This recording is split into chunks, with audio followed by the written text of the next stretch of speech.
এই সময় আইন শৃঙ্খলা বিষয় নিয়ে ব্রিফিং করছেন স্বরাষ্ট্র উপদেষ্টা। আমরা সরাসরি চলে যাচ্ছি সেখানে। শেষ পর্যায়ে রয়েছে। আগামী 10 দিনের মধ্যে, দ্যাট মিনস 7ই জানুয়ারি 2026-এ এই মামলায় চার্জশিট দেওয়া সম্ভব হবে বলে আশা করছি। আমি সবাইকে এই বিষয়ে ধৈর্য ধারণ করার অনুরোধ করছি।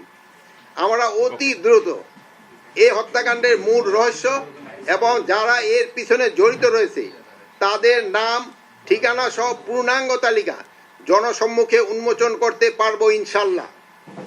আপনারা জানেন ইতিমধ্যে মামলাটি দ্রুত বিচার ট্রাইব্যুনাল স্থানান্তর করার সিদ্ধান্ত নেওয়া হয়েছে।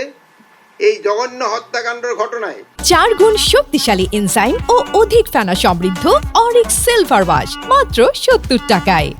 দ্রুততার সাথে ন্যায় বিচার নিশ্চিতে আমাদের সর্বোচ্চ প্রচেষ্টা অব্যাহত রহিয়াছে।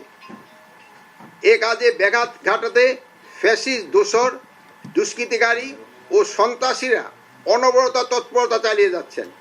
সেই জন্য সবাইকে অনুরোধ করব, আমরা যেন এমন কোনো কাজ না করি যা আমাদের শত্রুপক্ষকে শক্তিশালী করবে এবং হাদি হত্যার বিচার প্রক্রিয়াকে বাধাগ্রস্ত করবে। আমি আপনাদের আশ্বস্ত করতে চাই, বর্তমান অন্তর্বর্তী সরকার, এই অন্তর্বর্তী সরকারের মেয়াদেই হাদি ভাইয়ের হত্যার বিচার সম্পূর্ণ করা হবে ইনশাল্লাহ। প্রিয় সাংবাদিকবৃন্দ, আমি বিভিন্ন রাজনৈতিক দলগুলোর অভ্যন্তরে ওত পেতে থাকা ফ্যাসিস্টদের দোসর, সন্ত্রাসী এবং দুষ্কৃতিকারীদের বিষয়েও দলগুলোকে সচেতন থাকার অনুরোধ করছি।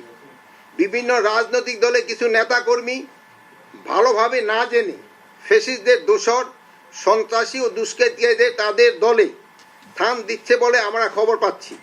এ বিষয়ে রাজনৈতিক দলের নেতৃবৃন্দকে